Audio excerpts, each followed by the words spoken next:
Hoi miteinander. Hoi zusammen. Herzlich willkommen zu einer neuen Staffel von Svefa on Tour. 2020. Jawohl, Edition 2020. Wir sind wie immer an unserem üblichen Startpunkt, und zwar an der CNT. Die ist gerade hinter uns, da gehen wir jetzt dann rein. Und letztes Jahr haben wir ja ein bisschen geschaut, was für alternative Antriebe es gibt. Und dermal sind wir sogar mit einem alternativen Antrieb hierher gekommen. Schauen wir mal. Ein Wahnsinnserlebnis. Ich wollte schon immer mal Tesla fahren und es ist einfach nur herrlich, kann ich euch sagen. Auf jeden Fall danke vielmals für an die Mobilisten. Das sind unsere Kollegen von Deutschland. Sie vermieten die Teslas. Und danke vielmals für das. Es ist vermutlich nicht das letzte Mal, als ich einen Tesla gefahren bin. Aber jetzt gehen wir zuerst mal schauen, dass wir ein bisschen an die Wärme kommen. Es ist saukalt. Ja, komm, los, gehen wir.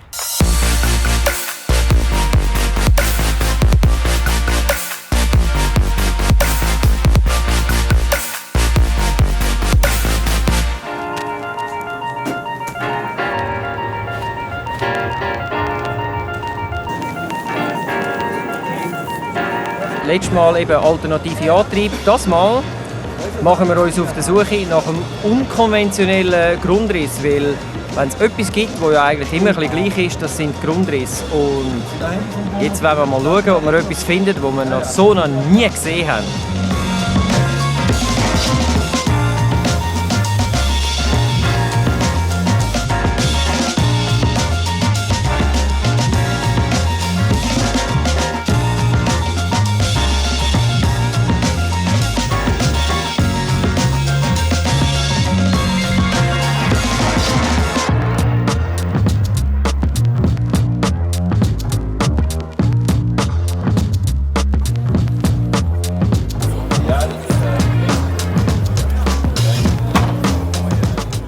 Hinter mir sehen wir jetzt das neue Konzept von der Hymercar, und ich muss also sagen, wenn das wirklich so käme, dann ist es durchaus möglich, dass ich zurück müsste auf den Van. Was meint ihr dazu? Ich finde es Hammer. Ich fahre lieber.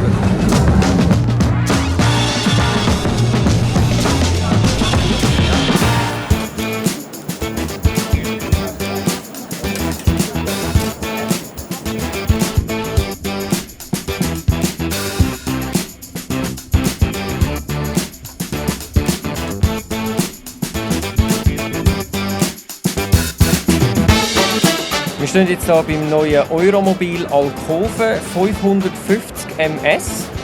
Sehr kurzer, nämlich. 5,89 Meter lang. Alles, was man eigentlich so braucht. Das Einzige ist, es ist halt ein Querschläfer, aber irgendwie ist es schon noch cool. Ja, aber es hat auch relativ viel Platz. Also man kommt nicht Platzangst über. Aber das müssen wir mal ausprobieren. Aber es ist wirklich... Das Bad ist Trend, so wie wir es gerne haben. Die Netten finden wir eigentlich auch noch lässig. Ja. Und es ist wirklich mal, also uns gefällt der noch sehr gut. Euromobil, falls ihr das seht und uns einmal ein Wochenende schenken, wir wären also dabei. Wir würden es gerne testen, ja.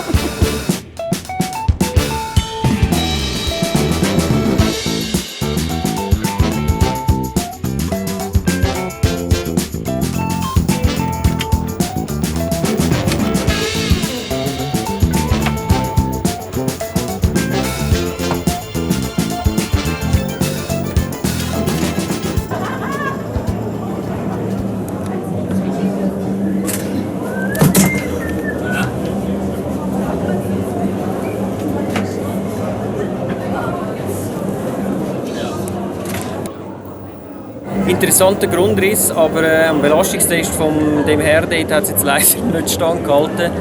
Das Bett hat gerade, die Scharniere sind gerade ausgerissen, wo er ein bisschen gewippt ist. Also vielleicht noch ein bisschen verbesserungswürdig, aber der Grundriss ist interessant. Die Küche finde ich auch cool, hat viel Abstellfläche auf der rechten Seite, man kann gut etwas rüsten, was ja in diesen Bussen auch ein bisschen mangelbar ist vom Platz. Und das Bett ist wahrscheinlich eine Ungewohnheit, weil man muss ja, wenn man schläft, kann man nicht mehr noch Küchenkästchen, aber da wird man sich arrangieren. Was meinen ihr zu dem Duocar? Also ich persönlich finde den wirklich noch cool, und zwar bei der Küche, die Ablagefläche, hast du wirklich noch viel Platz, um auch etwas zu rüsten. Es hat nur einen Zweigas-Flammenherd, was sehr gut ist, kannst wirklich beide brauchen. Nachteil ist ein bisschen, man muss immer das Bett umbauen, aber ich finde, sonst hat es relativ viel Platz. Auch die Dusche-WC-Kombi finde ich sehr lässig. Mir gefällt es sehr gut. Der Sven findet es so ein bisschen naja, aber hey. Das Konzept finde ich cool. Allerdings muss ich sagen, ich meine, das Bett kannst du zwar machen, aber dann muss der andere auf dem Fahrersitz hückeln und du musst es ja immer umbauen. Und ich finde es trotzdem eigentlich relativ eng, aber die Ausmaße, also die es hier angeben, die können nicht stimmen, weil der ist sicher nicht 2,34 Meter breit, 43 breit, garantiert nicht. Das Einzige, was mir ein bisschen negativ ist, ist der Preis. Also ist relativ teuer.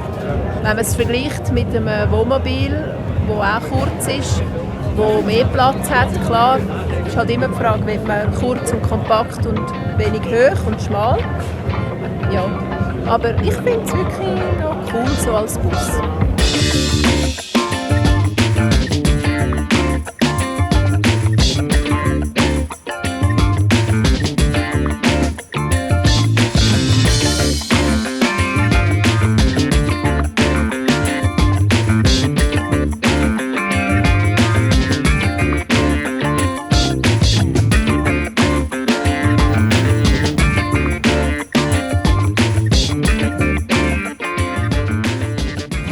Schau jetzt, ich mache jetzt das Kästchen auf.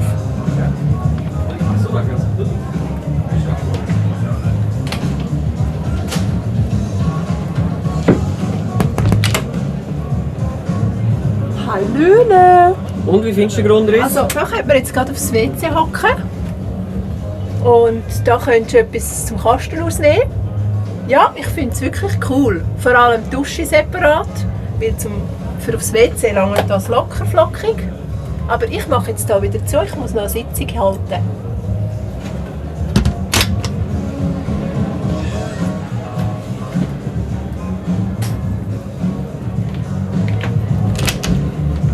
Ja, und der Eingang hinten?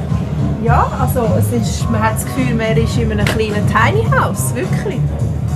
Gut, jetzt hier mit dem Velo weiss ich jetzt nicht, ob wir das bräuchten, aber für die E-Bikes mitnehmen, super.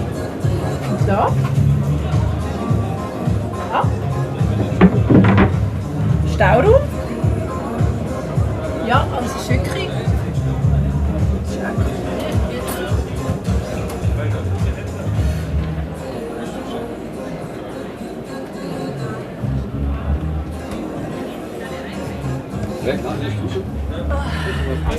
Das ist schon ganz lässig. Könntest du dich daran gewöhnen? Ja, das ist wie daheim. Das Chill-Sofa. Geil. Also ich war jetzt noch schnell am Garagenstand fragen, wie es aussieht mit dem Showcar, und sie dürfen natürlich noch nicht sagen, wann es umgesetzt wird und ob es wirklich umgesetzt wird, aber anscheinend sind also alle Rückmeldungen sehr, sehr positiv und ich gehe jetzt mal schwer davon aus, in irgendeiner Form wird das kommen. Ich habe noch schnell gefragt, also technisch gesehen, er ist gleich lang wie unser, 7,40 Meter, ist halt integriert und er ist aber schwerer als der normale integriert, den sie haben. Das heisst, mit 3,5 Tonnen wird es da wahrscheinlich schwierig, muss man eher auf 4,5 gehen. Das müssen wir dann wissen, aber nah ist es ja eh nicht so weit, also ja. Aber wir sind also super begeistert, ich finde es fantastisch, wirklich unglaublich, endlich mal etwas komplett Neues. Und die Eingangstüre hinten, die ist ja so breit, also da könntest du einen ganzen Roller reinschieben, wenn es müsste sein. Oder halt eben 2 Velo, die du dann längs aufhängen kannst. Wie schlau ist denn das? Und es hat sogar im Boden eine integrierte Regenrinne, dass wenn das Zeug nass ist, dann tropft es dort ab und läuft einfach ab. Super Idee. Es ist dunkel draussen und wir sind jetzt total auf den Felgen. Aber Nein, es ist total nicht. Wir haben einfach sehr viele Eindrücke und das muss jetzt auch verarbeitet werden. Jawohl. Und darum... Eine schöne Messe ist hinter uns und wir haben es super gefunden. Wir hoffen, euch hat es auch gefallen. Wir haben auch ganz lässige, tolle Leute getroffen. Jawohl. Und danke, dass ihr uns angesprochen habt. Das war super, hat uns sehr gefreut. Ja, und wir sehen uns hoffentlich das nächste Mal mit dem Wohnmobil. Ja. Das wäre cool. Für uns geht es jetzt wieder Richtung Heim zu. Wir hoffen, euch hat es gefallen. Und jetzt wollte ich euch noch etwas erzählen. Und zwar, wir haben seit neuestem jetzt auch die Möglichkeit, zum einen Newsletter zu verteilen. Ihr könnt euch dort eintragen. Ganz einfach auf svefaontour.ch/newsletter. Tragt euch doch dort ein. Es gibt etwa 4-5 Mal im Jahr gibt's News. Dann sind ihr immer auf dem neuesten Stand. Und verpasst nicht den nächsten Newsletter, weil dann geht es nämlich darum, wenn wir unser nächstes Follower-Treffen dieses Jahr machen. Also tragt euch dort ein, dann sind wir immer up to date. Und bis zum nächsten Mal. Wenn es wieder heisst, Sveva on Tour. Tschüss. Tschüss zusammen.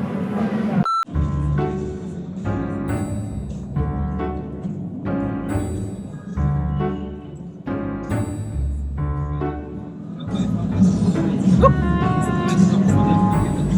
musst dich einfach anschleichen.